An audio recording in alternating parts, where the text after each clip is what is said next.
Hi guys, welcome to The Bite. My name is Jackie. Today's video is on a super simple dessert drink called Sahlab. This is something that my mom used to make for me at night if it was cold outside or when we were watching a movie. It's kind of like eggnog, but it's just 3 ingredients. You're just gonna need sugar, cornstarch, and milk. You can use any kind of milk for this, but traditionally we use just regular milk.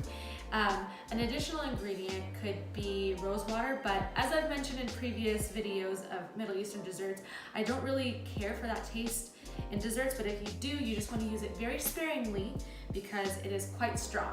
One very important aspect of this dessert is that you have to mix the cornstarch with the milk when it's cold.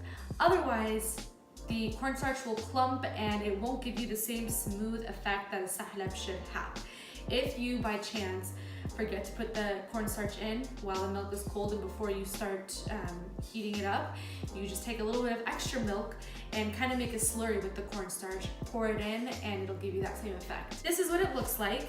You can eat it hot or cold, and you top it with whatever you like. I always like to do it with cinnamon and pistachios or walnuts because that's how my parents always did it. And they always like to put a cross on pretty much everything, so I always make it in the shape of a cross.